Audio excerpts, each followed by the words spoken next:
पटना में नीट छात्रा की मौत का मामला अब सियासी रंग लेने लगा है। तमाम सियासी दल अब इस पूरे मामले को लेकर के सरकार को घेरने में जुटे हुए हैं और दूसरी तरफ अब सरकार के रवैये से, उसके रुख से ये लगने लगा है कि क्या अब शंभू गर्ल्स हॉस्टल बुलडोजर के निशाने पर है। क्या इसे जमींदोज कर दिया जाएगा या फिर आरोपियों के खिलाफ क्या सख्त कार्रवाई की जाएगी? क्योंकि गृह मंत्री सम्राट चौधरी ने साफ कर दिया है कि पुलिस को खुली छूट दे दी गई है और जल्दी ही इस पर फैसला हो जाएगा। अशोक चौधरी ने भी दावा कर दिया है कि 3 से 4 दिन के अंदर रिपोर्ट आ जाएगी एसआईटी की, और एसआईटी जिसके अंतर्गत गठित की गई है, यानी कि जो पटना के आईजी हैं जितेंद्र राणा, जो अपनी साफ, स्वच्छ और तेज तर्रार छवि के लिए जाने जाते हैं। ये वही शख्स हैं जो हाथ में AK-47 लेकर के पटना की सड़कों पर घूम करके खुलेआम अपराधियों को चुनौती देते हुए नजर आए थे। अब उन्होंने भी साफ कर दिया है कि किसी भी आरोपी को बख्शा नहीं जाएगा, चाहे वो कितना बड़ा भी रसूखदार क्यों ना हो। तो क्या अब इस मामले में 3 से 4 दिन के अंदर दूध का दूध, पानी का पानी हो जाएगा? क्या शंभू गर्ल्स हॉस्टल अब बुलडोजर के निशाने पर है? बुलडोजर चलना तय हो गया है? और इसके पीछे कौन वो लोग हैं जो अभी तक नकाबपोश बने हुए, जो पीछे छिपे हुए हैं? क्या उन तक शासन और प्रशासन का हाथ पहुंचेगा? इसी पर चर्चा होगी आज के इस वीडियो में, तो इस वीडियो को आखिर तक जरूर देखिएगा। नमस्कार, मैं डॉक्टर सुरजीत सिंह और आप देख रहे हैं YPN बिहार झारखंड। अगर आपने अभी तक इसे सब्सक्राइब नहीं किया है तो सब्सक्राइब कर लीजिए, और अगर आपको ये वीडियो अच्छा लगे तो लाइक कीजिए, शेयर कीजिए और कमेंट जरूर कीजिए। तो पटना के शंभू गर्ल्स हॉस्टल में जिस तरीके से संदिग्ध हालात में एक नीट की तैयारी करने वाली छात्रा बिल्कुल ही बदहवास स्थिति में, अधमरी स्थिति में पाई जाती है अपने कमरे में, उसको निकाल करके वहां से हॉस्पिटल में भर्ती कराया जाता है, जहां पर जिंदगी के साथ संघर्ष करते हुए उसकी मौत हो जाती है। शुरुआत में पूरे मामले की लीपापोती करने की तैयारी की जाती है। पुलिस भी, जो स्थानीय पुलिस है, वो भी ये दावा करती हुई नजर आती है कि ये आत्महत्या का मामला हो सकता है।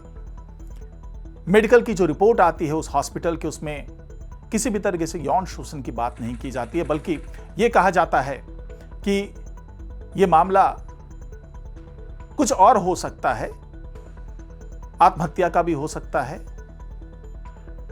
लेकिन जब मामला तूल पकड़ने लगता है, जो मृतका के परिजन हैं वो इस पूरे मामले को उठाते हैं और संदेह की सुई घूमने लगती है, उसके बाद फिर पोस्टमार्टम किया जाता है। एम्स के डॉक्टरों की टीम उसका पोस्टमार्टम करती है। उसके बाद जो रिपोर्ट आता है, उस रिपोर्ट ने बहुत ही चौंकाने वाला खुलासा किया। उस रिपोर्ट में यह साफ कर दिया जाता है कि मृतका के साथ 2 घंटे तक, कम से कम 2 घंटे तक दरिंदगी की गई, और उस दरिंदगी से बचने के लिए वो छटपटाती रही। लेकिन जो भी दरिंदे उस वक्त मौजूद रहे होंगे, उन्होंने उसे अपने हवस का शिकार बनाया, यानी कि यौन हिंसा हुई उसके साथ। शरीर के कई हिस्से में बहुत गंभीर चोटें पाई गई, यहां तक कि प्राइवेट पार्ट तक पे बहुत गंभीर चोटें पाई गई।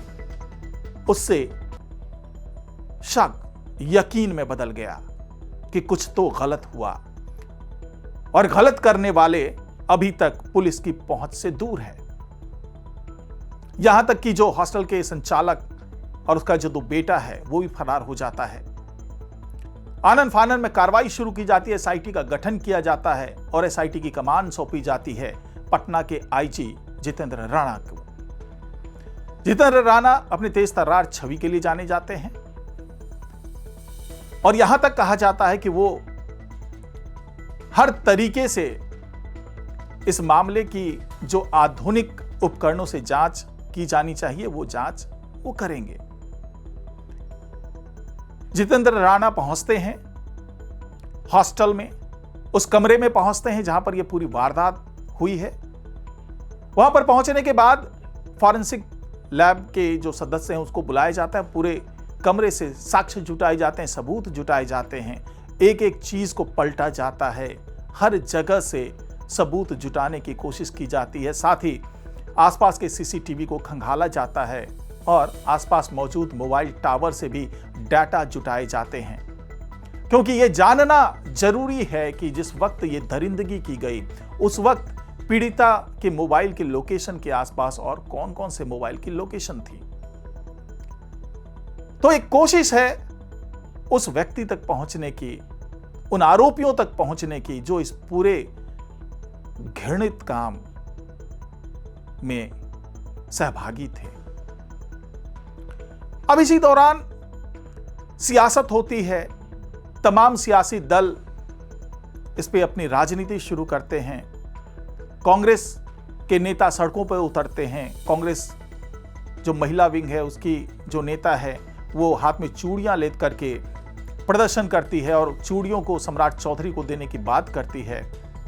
इसी दौरान सम्राट चौधरी का बयान आता है कि उन्होंने पुलिस को खुली छूट दे रखी है, जिस भी तरीके से कार्रवाई करनी हो की जाए, बिल्कुल जीरो टॉलरेंस है। फ्री कमांड दे दिया गया है कि आपको जिस भी तरीके से कार्रवाई करनी है कीजिए और चाहे कोई भी रसूखदार इसके पीछे इन्वॉल्व हो उसको घसीट करके सामने लाइए।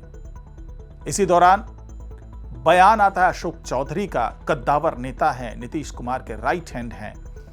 उन्होंने भी साफ साफ कह दिया कि एसआईटी का गठन हो गया है और 3 से 4 दिन के अंदर में रिपोर्ट सामने आ जाएगी, क्योंकि बहुत सी चीजें हैं जो भले अभी गोपनीय हो लेकिन जांच अब बहुत तेज गति से चल रही है और जल्दी ही आरोपियों का खुलासा हो जाएगा। इस दौरान 3 संदिग्ध लोगों को गिरफ्तार भी कर लेती है पुलिस और साथ ही एसआईटी के मुखिया यानी कि आईजी जितेंद्र राणा ने यह साफ कर दिया है कि अगर स्थानीय पुलिस का कोई भी अधिकारी, कोई भी कर्मचारी इससे मिली भगत करके बैठा है या जानबूझ करके पूरे मामले को डाइल्यूट करने की कोशिश की गई होगी, अगर लिपापोती करने की कोशिश की गई होगी, तो ऐसे पुलिस कर्मियों के खिलाफ भी कार्रवाई होगी और सख्त कार्रवाई की जाएगी। इस दौरान सवाल यह भी उठे कि जब मामला इतना संगीन था, लड़की की हालत इतनी ज्यादा गंभीर थी, तो हॉस्टल के 500 मीटर के अंदर में करीब 100 हॉस्पिटल मौजूद थे, लेकिन लड़की को लेकर के जो कि बेहोशी की हालत में थी 2.5 किलोमीटर दूर मौजूद किसी हॉस्पिटल में क्यों भर्ती कराया गया? क्या हॉस्टल के संचालक की मिली भगत थी? क्योंकि मेडिकल रिपोर्ट जो आई उससे ऐसा ही कुछ होता हुआ प्रतीत हुआ। लेकिन अब आईएमए सपोर्ट में उतर आई है उस हॉस्पिटल के और मांग की गई है कि भाई उसकी सुरक्षा दी जाए, डॉक्टर की सुरक्षा की जाए, हॉस्पिटल की सुरक्षा की जाए, क्योंकि जैसे ही यह खबर बाहर फैली है तो लोगों में आक्रोश है, तनाव है, हो सकता है कि कोई अप्रिय वारदात को अंजाम देने हॉस्पिटल में।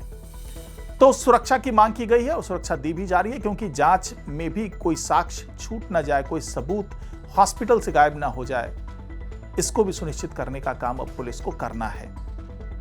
अब इसी दौरान जो आरजेडी की नेता हैं और लालू यादव की बेटी है रोहिणी आचार्य, उन्होंने नीतीश कुमार को लक्ष्य में रखते हुए ऐलान कर दिया कि वे नीतीश कुमार को अपनी समृद्धि यात्रा रोक देनी चाहिए, क्योंकि जब घर की बहु बेटियां ही सुरक्षित नहीं है तो वो कौन सी यात्रा निकाल रहे हैं, कौन सी समृद्धि की बात कर रहे हैं, और जल्दी से जल्दी इस पर कार्रवाई करनी चाहिए। खुद नीतीश कुमार को इसमें संज्ञान लेना चाहिए।